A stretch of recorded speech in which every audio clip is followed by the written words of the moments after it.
Hi there, good morning. So I just wanted to share my devotional that we're doing with some friends of mine. So my two best friends from back home, Tendai, Tina and I are doing a specific study on the book of First Samuel. So today we begin First Samuel chapter 1, and I just decided to share some of the wonderful, amazing principles we can learn from here. So I'll start by reading the whole chapter and ask questions as to what things we can learn as well from this chapter. So First Samuel chapter 1, verse 1 says, oh, and don't mind the noise in the background, that's just the washing machine. I hope you all can hear. Now there was a certain man of, there we go, Ramathaim Zohim of Mount Ephraim, and his name was Elkanah, the son of Jeroham, the son of Elihu, the son of Tohu, the son of Zup, an Ephraimite. And he had two wives. The name of one was Hannah, and the name of the other Peninnah. And Peninnah had children, but Hannah had no children.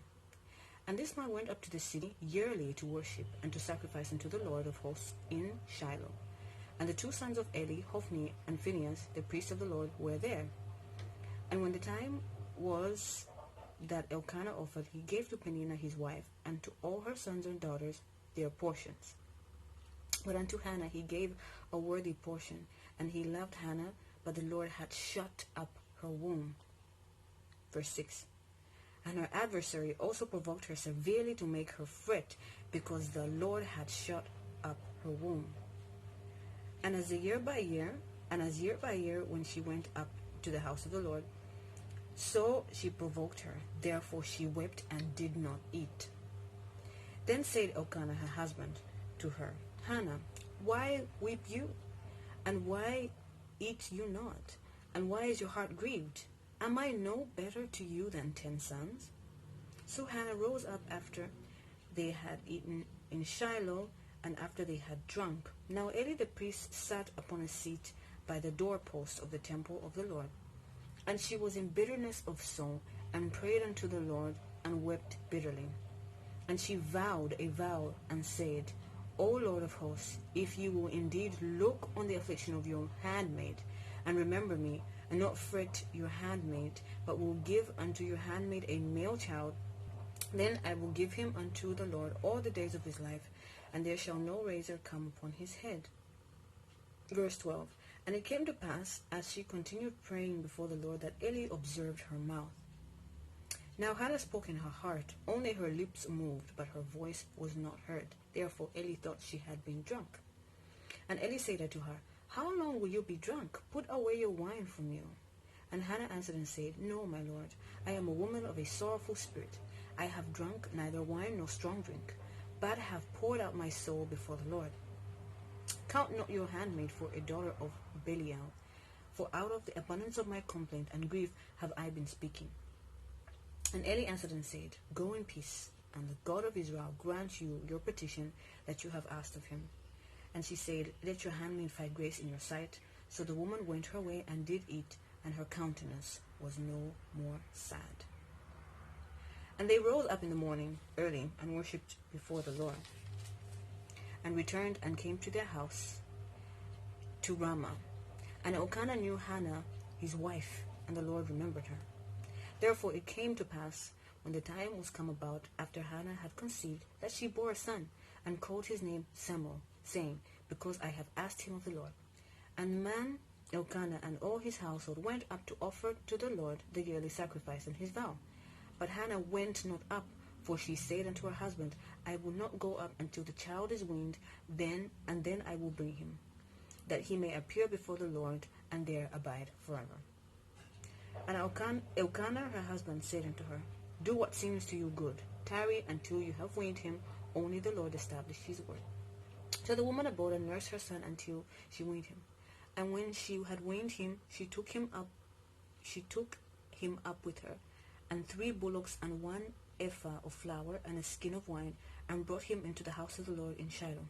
And the child was young. And they slew a bullock and brought the child of Eli. And she said, "Oh, my lord, as your soul lives, my lord, I am the woman that stood by you here praying unto the Lord. For this is the child I prayed, and the Lord has given me my petition which I asked him.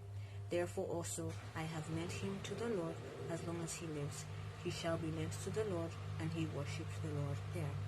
Okay? So that's 28 verses of chapter 1. Very interesting story, very interesting. So we just read the chapter, the full chapter, now just to get some interesting key points. Okay? First of all, verse 1 goes ahead and starts telling us the background of Elkanah. In every story, there is always a lead character. So the whole essence of chapter 1 is to take us back to the birth of Samuel. So Samuel obviously is the lead character, but in order for us to understand how Samuel was born, we have to understand where he came from. Therefore, his mom and dad. So his dad's name is Elkanah, and his mother's name is Hannah. Okay. Now you see, there's something very interesting that we can get from here, because verse 2 said, "And he had 2 wives." So Elkanah, okay, who was an Ephraimite, had 2 wives. This is the first question that I began to ask God and say, why did the man have 2 wives in the first place? Why have 2 when you can only have 1? What was he thinking? What was the context as to why this man had to have 2 wives? Was it out of selfishness? Was it out of greed? Was it something that was arranged? Or was it the fact that because Hannah couldn't bear any children, they had to go out and get themselves a second wife who could bear them children, so that the family or Elkanah himself could be or could have heirs? Because bearing in mind, in the olden times, the issue of having children was a big, big deal. It wasn't just any small thing. If you as a woman didn't have the ability to bear children, I think all your worth and value came from the fact that you could bear children. So Hannah is barren. A barren woman married to Elkanah, and she can't have children. Maybe they decided to bring in a second wife for the sole purpose of childbearing. This is something that we were kind of iffy as well with my friend. We asked so many questions to say, but why did this man have 2 wives? I mean, several times in the Bible we see some people had 2 wives because they just wanted to. Some people had 2 wives because maybe the original wife or one of the wives couldn't bear children, or maybe he wanted to have so many children. Different reasons. But the Bible doesn't state, however, the reason as to why he had 2 wives. All we know is that he had 2 wives. So I wrote a few things. I wrote down a few things here, and some of the things we can observe first of all is the fact that he had was just a recipe for disaster. Okay, regardless of the situation, regardless of the circumstance that led him to have 2 wives, it was a recipe for disaster. Why? Because always when you have 2 wives, you have a situation or circumstance where one is probably loved more than the other, okay? One is favored more than the other. And there's always that comparison, okay? There's always that comparison. There is that enmity. Because first of all, God intended for man and woman to be alone. 1 man to 1 woman. Not 1 man to 2 women. Or 2 women to 1 man. The ratio 2 to 1 is never a good idea. The ratio 1 to 1 is always a good idea, as was intended also and originally planned. So this man has 2 wives, okay? So recipe for disaster. We already know how things are going to play out. These wives are not going to be best friends. High likelihood, they're probably going to, give each other a hard time, kill each other if they could. But for the sake of harmony and for the sake of peace in their household, they have to live together. As they say in Spanish, tienen que convivir con eso. All right? So this man has 2 wives. And then indistinctively in the later verses, it begins to describe the condition of each wife. So 1 wife household. This household was pretty out of the ordinary, okay? Because these 2 women had to share a man's love, okay? And his household, his goods, his riches, both of them bore his last name, so that's a huge problem, okay? One was barren, the other was fruitful, okay? Fruitful and highly multiplying in the sense that she had sons and daughters. Another characteristic that we see here is that even if Hannah was the barren woman, even if Hannah was the one who didn't bear children, she was the one who was mostly favored and loved. Because we notice this in verse 4, it said, Elkanah offered, he gave to Peninnah his wife and to her sons and daughters portions. But in verse 5, it says, but Hannah he gave a worthy portion. The New International Version, the NIV version, says he gave her double. Okay, so he gave Hannah double more than he gave Peninnah and her sons and daughters. That just comes to show you that the truth is, the one who was really loved here among the two wives, or between the two wives, the one who was really loved was actually Hannah. Hannah was the loved one, okay, and Peninnah was the fruitful one, okay, loved and barren. So you have two situations, loved and barren, and then you have fruitful and unloved, okay. So come to think about it, if you really look at the situation, the reason as to why Peninnah was bitter towards Hannah, the reason as to why Peninnah provoked Hannah severely, okay, was the fact that Peninnah deep down was actually jealous of Hannah. Peninnah wanted what Hannah had, and Hannah wanted what Peninnah had. So you see, we can ask ourselves this question: Does this not happen to us? About doing life, looking at other people's situations, looking at how other people have been blessed, and asking the Lord and wanting and desiring, envying and probably coveting some of the things that other people have that we wish we also would have, okay? So this is definitely a lesson to both of us, or to all of us, sorry, a lesson to all of us. But it's interesting to see verse 5, it says, but the Lord had shut up her womb. Pause. We can even end there. We can end this study right there. Verse 5. It said, okay, Hannah was favored, she was loved. She was given double the portion every time for the yearly sacrifice. But on top of that, the Lord had shut her womb. It didn't say, oh, because of her promiscuous past ways, she had 5 abortions and now she couldn't have any children. It didn't say that. Or it didn't say, oh, because, she probably had, as we say in Espanol, antecedentes, de infertilidad, or maybe it runs in the family, her sister was also barren, her mother. Nada de eso. It doesn't say any of that. It says that the Lord had shut up her womb. And you see, there's some things that I ask, like, the Lord, why would you do that? Why did you do that? Why did you shut up Hannah's womb? What was the purpose? So you see, I'm trying to imagine all the possible scenarios and all the things that could be, oh, my eyes are hurting, back to the glasses. I'm trying to imagine all the possible scenarios, all the things that could be going through Hannah's head right now. She's probably like, Lord, why? Did she even know that the Lord had shut up her womb? Was she aware that it was the Lord that had done so? Or maybe was she as well looking for different remedies, was she aware that the Lord is actually the one that had shut up her womb? Was Hannah aware of that? In a hypothetical sense, the most likely case, maybe she wasn't aware, okay? Let's just say she wasn't aware. Imagine the numerous questions and things that could be going through the head of this woman, Sometimes when things happen to us, or when we're not obtaining certain things at a certain time, we begin to ask all sorts of questions. First of all, we ask, okay, is it something that I did? Okay. Am I being punished for something that I did? Is it my fault, or is it someone else's fault? How come this affliction is upon me? What does this mean? What is this here to teach me? What am I supposed to learn from this? Is there anything I can do to change it? And you see, as human beings, we're always looking for quick solutions. So Hannah, as we later on observe, entered into a state of depression. Okay? And I see depression is something that has always existed.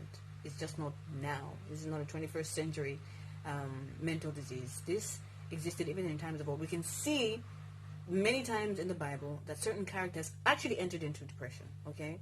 Job was one of the people that entered into depression. Okay? He wished he died. He said, I cursed the day I was born. So Hannah probably has millions and millions of questions, and she's asking what is going on. So you see, you have that internal pressure where you're asking all these questions. You're looking for answers that you cannot find, answers that you're not given just yet. And then to top it off, you have your rival. It actually says here, her adversary. So we can see that Hannah and Peninnah, they weren't the bestest of friends.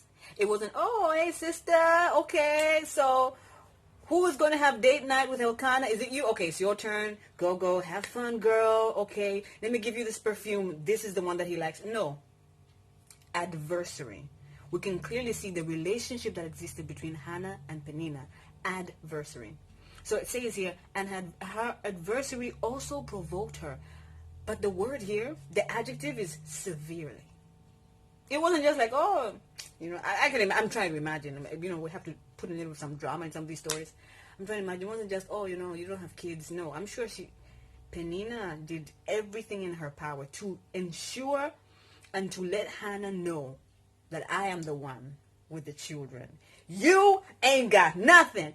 I have everything, okay? Bearing in mind also the culture prospects, the social setup, is that every woman, if you don't have the ability to bear children, you are not considered a woman. You are a curse to womanhood. So she provoked her severely. And see, why? Why did she provoke her severely? It says, to make her fret. Why? Because she was jealous. Why? Because Hannah was the one who was loved more than she was. Peninnah wanted what Hannah had. Hannah wanted what Peninnah had. So both of them are in a point and a state of insatisfaction. Okay? So I wrote down a question. I said, was there a lack of contentment on the part of both Hannah and Peninnah? Is it justifiable what each and every one of them was going through? Can we justify what each and every one of them were going through? Because sometimes we look at a story and look at it from a different angle, from a third point, a third person's perspective, a narrative perspective, and we can say, but you don't know the emotions, you don't know the sentiments that each and every one of these characters went through. So I know we're principally focusing on Hannah, but I also took the time to put myself in Peninnah's shoes, okay? I mean, just knowing for the rest of your life that you're that woman that you're just here to bear children. Just come, give me the children, give me sons and daughters, nada más. Yo no te debo ningún amor. I don't owe you any love. You're just here for the kids, okay? Give me the children, I need an heir, y ya está. So Peninnah was in pain as well. And that's why her pain was actually defined, or actually came out in the form of provocation towards Hannah. Let me tell you something about emotions. Emotions are very intrinsic, they are complex, and sometimes emotions have a way of emasculating each other. So Hannah was hurt, and she had her own way of releasing those emotions. Peninnah was equally hurt, and Peninnah had her own way of releasing those emotions. You see, in Peninnah's case, we see that her emotions come out in the form of provocation.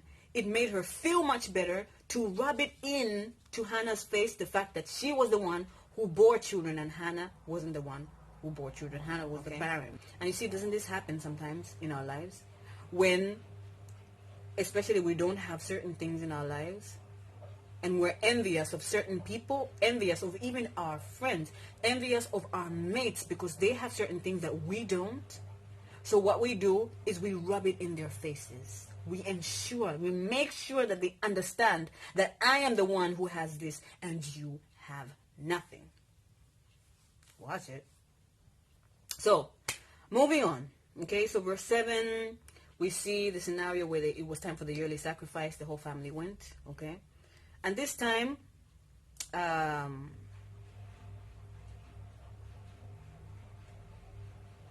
we keep saying, once again, how Peninnah provoked her. Therefore, she wept and did not eat. Okay? So, Hannah, we can see here, is entering into a state of depression. Verse 8. Then Elkanah, her husband, said unto her. So, Elkanah, the man steps in. It's time for the man to man up and step in. So, he's noticing his wife, the love of his life, Hannah, the one whom, he is pleased, he is well pleased, his choice, his heart's choice. When the woman that you love is in pain, you have to just step in, man. So, Elkanah steps in. He's like, whoa, honey. What is going on? She's not eating.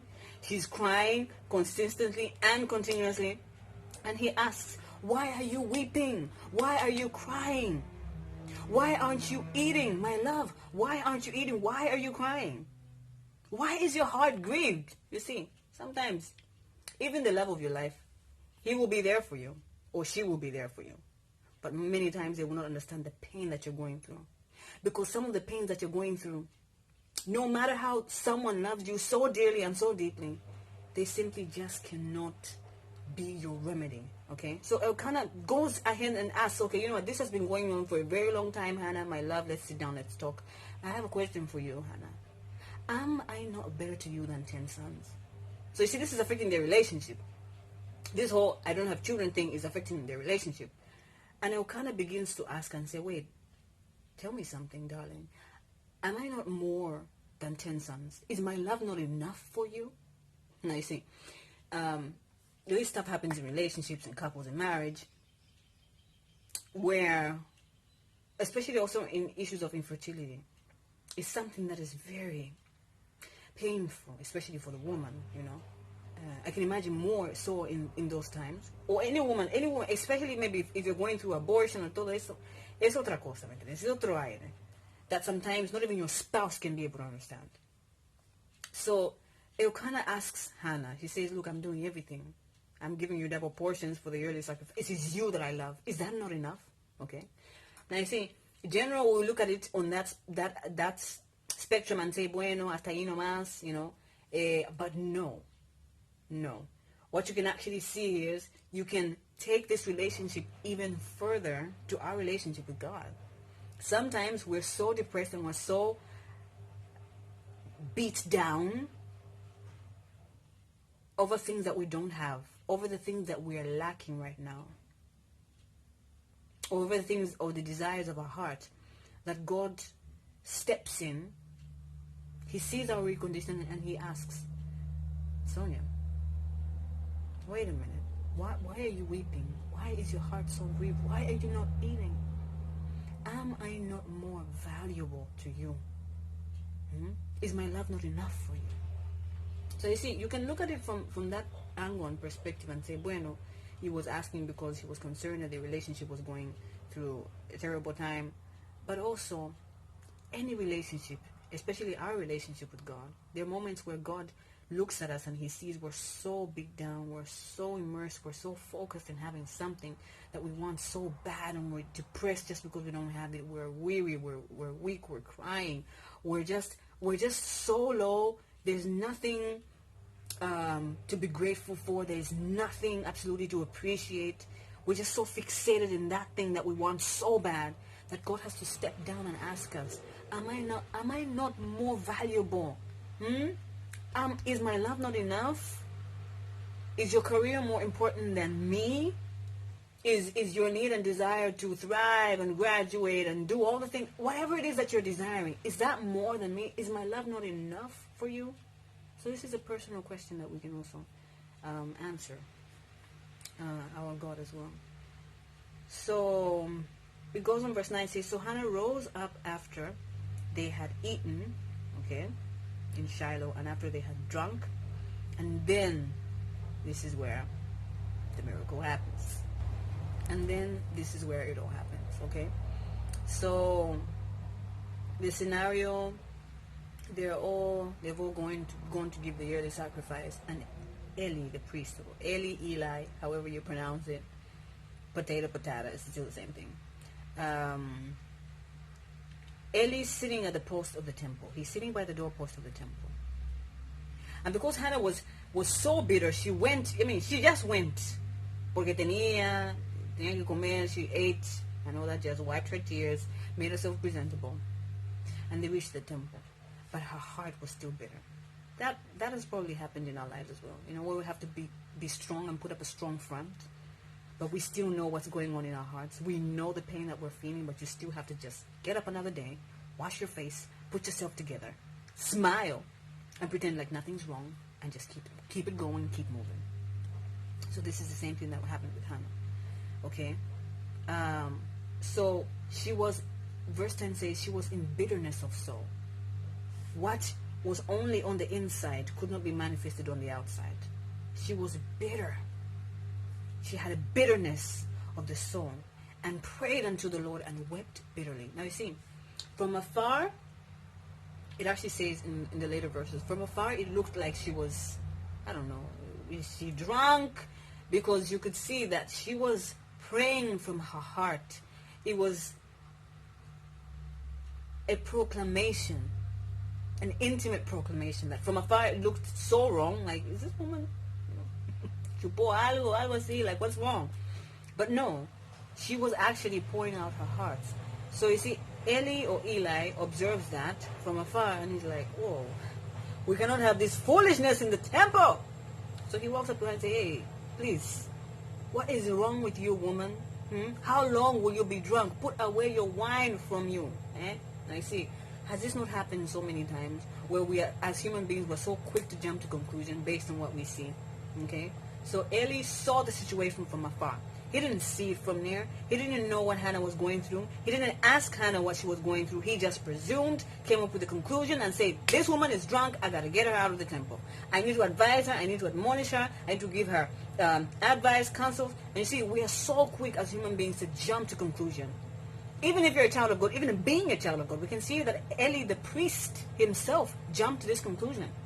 How do we jump to conclusions? Because we see things from afar. We don't see things from up close. It's only when you get up close and personal, it's only when you get up close and personal, private and intimate, that someone can actually open up their heart to you and say, the truth is, I'm not drunk. And this is what happens to Hannah. Hannah begins to explain, no, my Lord, please, my Lord, I am a woman of sorrowful spirit. I have neither drunk wine nor strong drink, but have poured out my soul before the Lord. So sometimes you can be pouring out your soul to the Lord, but sometimes it looks so wrong to the human eyes that they come up with conclusions and say, vos estás loco, you're crazy, you don't know what you're doing, how dare you do something like this, you know? But only God sees what's on the inside. Only God sees the intents and the sorrow and the bitterness that Hannah went through. It's a private thing, it's an intimate thing. So after Hannah explains what is going on with Eli, Hannah explains to Eli what is really going on. Now Eli changes his perspective and he now understands what Hannah is going through. And these are the words that he says to her. Go in peace, and the God of Israel grant you your petition that you have asked of him. Okay? And then she said, let your maidservant find grace in your sight. So the woman went her way, and she ate, and her countenance was no more sad. You see, there is nothing better than giving it to God. When you have given it to God, when you have surrendered, when you have poured out your heart and opened up your heart to him, in all honesty, in all truth, there's a certain peace that comes with it. We see here that her countenance was no more sad. She went about her day, and this is the attitude that we should have. Mostly when we pray to God and when we ask something, or we just open up our hearts to God. This is the tendency we have. We open up our hearts to God, but we feel like, oh, quizá no me escuchó, and I go about my day, keep talking about it, keep complaining about the same thing. No. When you have given it to God, you leave it in the hands of God because you've already given it to God. Okay, you go about your day, you go about your life, you keep doing your day-to-day activities, responsibilities, you move on because you've surrendered it and you have given it to God. You've given it up, you have surrendered, you have left it at his feet. It's no longer your position. It's no longer in your area or your power to continue to bear that burden that is so heavy. You have left it to the burden bearer. Okay? And then they got back home. And of course, what did they have to do? Now you see, this is where we truly understand. There's a part that God plays and there's a part that we play. Hannah couldn't ask for God to give her a son without doing the deed. Okay? It wasn't just, okay, Lord, I'm praying. And you see, this is something we need to learn also about the aspects of prayer. When you pray for something, you pray, you leave it to God, but you got to go do your part. Okay? So they went home. They did the husband and wife duties. Okay? And it says here that actually Elkanah knew Hannah, his wife, and the Lord remembered her. They had to act as well. And then the Lord remembered her. Okay? So these are points in getting your prayers answered. Because most of the time, some of us will be dreaming these things. We'll be, oh, wow, okay, lindo, I would like to have this and that and that. So you pray to God, and God hears you. But are you putting your part? Are you doing what you're supposed to do in order for that to come to pass? Question. So We see later on, verse 20, we have good news. And it says, and it came to pass when the time came about, after Hannah had conceived, that she bore a son. Okay? So, prior to that, something you didn't mention is that she made a promise to the Lord. She said, Lord, please, if you give me the son, I will dedicate him. He will be for your glory, for your ministry. And she had to keep the end of her story. She had to keep the end of her promise because God had kept his end of the promise.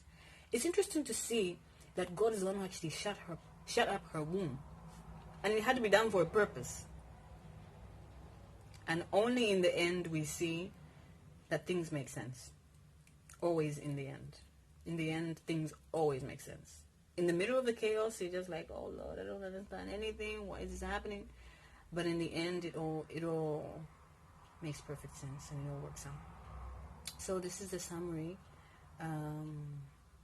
Verse 28, I'll just say, therefore also I have lent him to the Lord. As long as he lives, he shall be lent to the Lord. And he worshipped the Lord there. Hannah kept her end of the bargain and the end of the promise because God promised and he fulfilled his promises as well. So that comes to the end of our summary for the book of 1 Samuel, chapter 1. Okay, tomorrow I will look at chapter 2. I don't know, I won't be sharing this every day. I'll share some days. Some days I'll be able to share, some days no. But yeah.